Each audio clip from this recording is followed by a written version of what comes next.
situación económica y la conformación de un nuevo modelo económico. Inflación. La inflación, en economía, es el aumento generalizado y sostenido de los precios de los bienes y servicios existentes en el mercado durante un periodo de tiempo, generalmente un año. Cuando el nivel general de precios sube, cada unidad de moneda alcanza para comprar menos bienes y servicios. Es decir, que la inflación refleja la disminución del poder adquisitivo de la moneda. La presión de los organismos financieros internacionales, devaluación y deuda externa. Echeverría pretendió remediar los males del pueblo mexicano iniciando la era neokeynesianismo, esto es una fuerte intervención del Estado en la economía para crear fuentes de trabajo. Para lograr esto se promovería una mayor participación del Estado en el desarrollo económico del país y se reduciría el papel de los empresarios privados, al mismo tiempo que se proponía aumentar los impuestos. La fuga de capitales y la deuda externa provocaron otra fuerte devaluación del peso que pasó de 12.50 a 15.69 por dólar. En el último año de su gobierno Echeverría firmó un convenio de apoyo financiero con el Fondo Monetario Internacional, que estableció como condiciones para conceder el préstamo. Estatización y venta de la banca. La estatización de la banca revivió el añejo conflicto entre el gobierno y los empresarios quienes a partir de entonces se propusieron intervenir en la política del país, alistándose en las filas del PAN. La banca sería privatizada o desnacionalizada más tarde, durante el gobierno de Carlos Salinas de Gortari y los banqueros pronto recuperarían sus actividades. Sin embargo, México aún no ha podido liberarse de la dependencia económica. Instauración del neoliberalismo. El nuevo proyecto de los gobiernos neoliberales se proponía impulsar las exportaciones para que las divisas obtenidas por la venta de mercancías en el extranjero superara el monto de las importaciones de maquinaria y equipo industrial, las políticas que pretendieron renovar la administración pública, disminuir el gasto del gobierno y abrir el país a la modernización. Reformas. La propiedad ejidal. El ejido, es la piedra angular de la concepción reformista agraria mexicana, constituye una propiedad colectiva, titulada por el núcleo campesino y comprende tierras de cultivo, tierras urbanas y tierras propiamente comunales.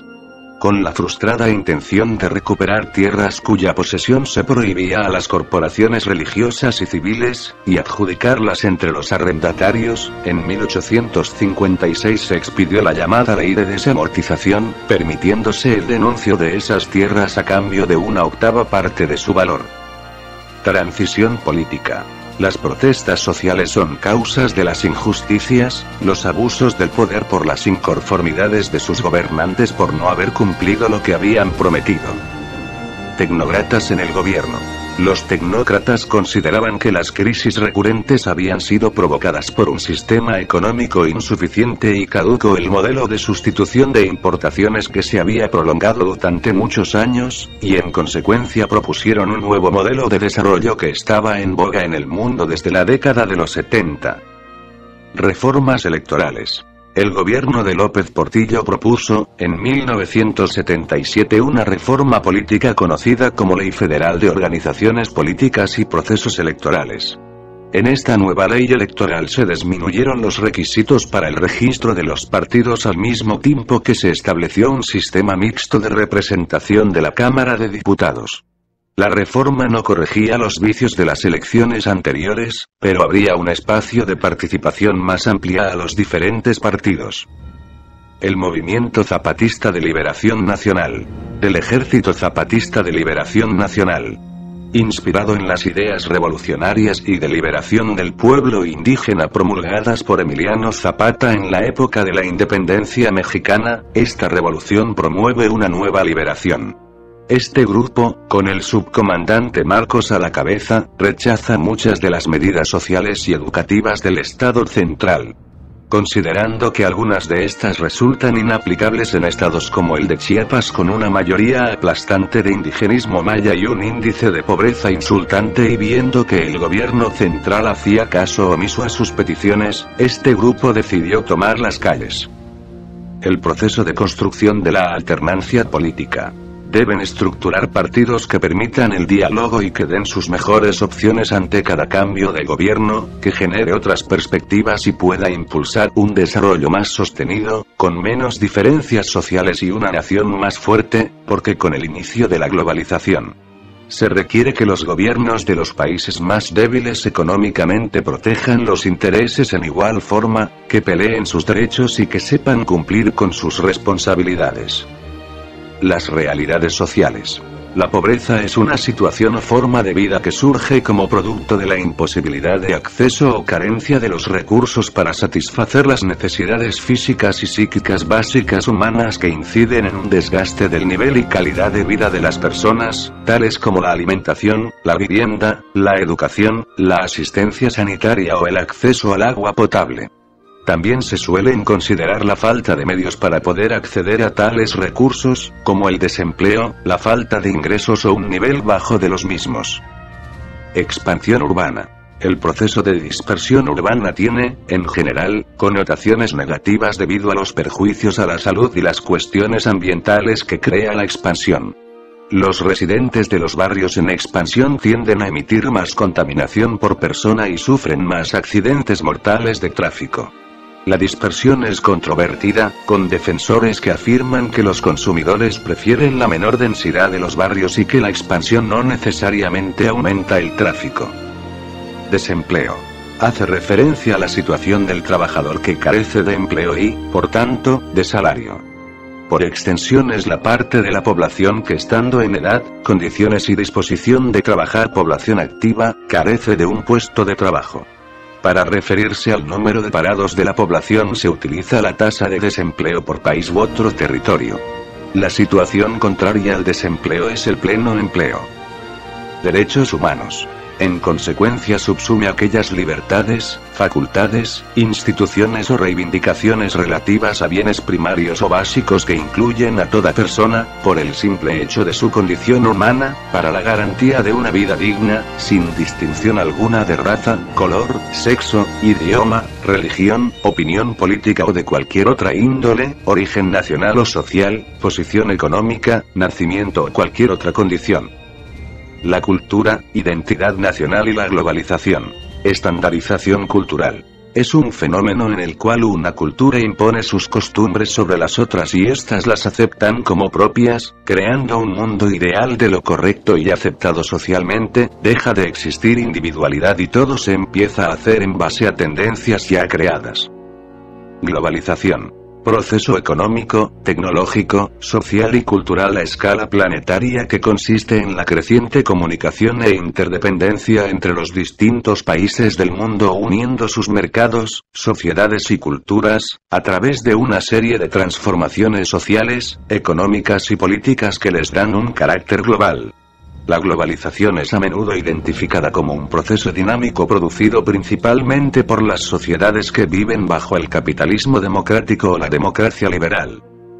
Cultura mexicana en Estados Unidos. Aunque la población mexicana que reside en los Estados Unidos ha asimilado costumbres y tradiciones estadounidenses, son también los estadounidenses quienes han asimilado y adoptado costumbres y tradiciones populares mexicanas. La cultura mexicana es una de las más fuertes y arraigadas en todo el mundo, razón por la cual muchos países han sido absorbidos por la cultura de los diversos pueblos de México.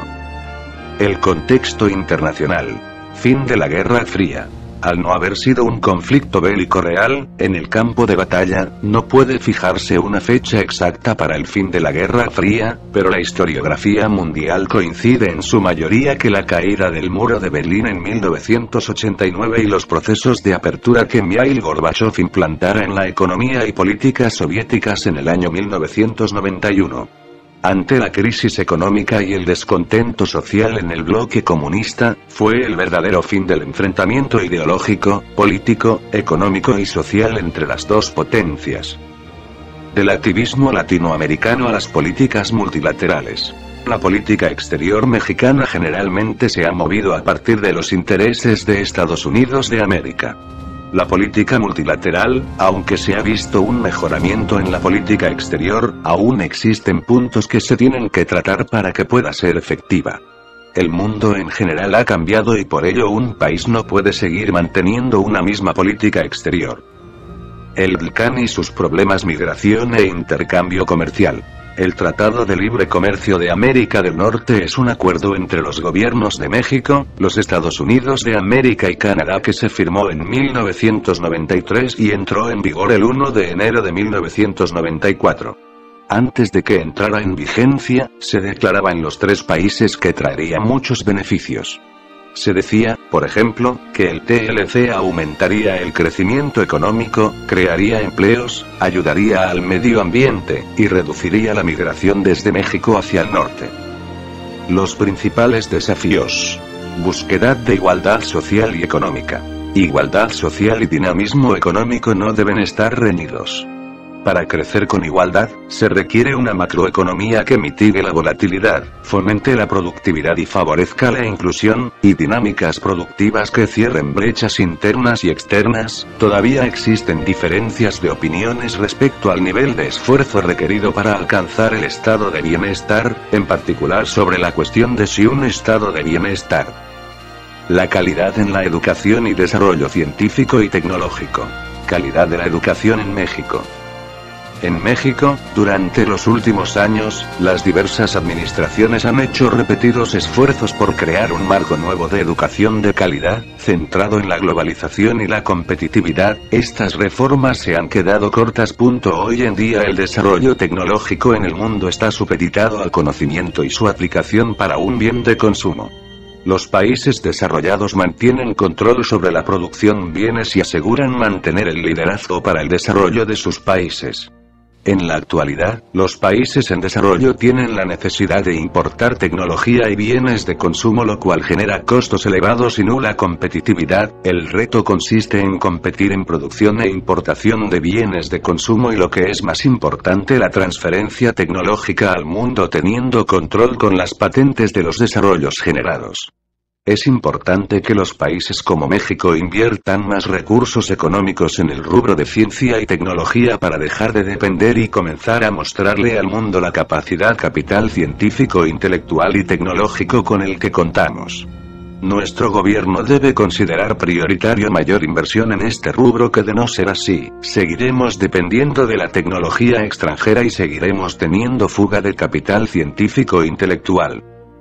Convivencia democrática. En muchos casos la palabra democracia se utiliza como sinónimo de democracia liberal.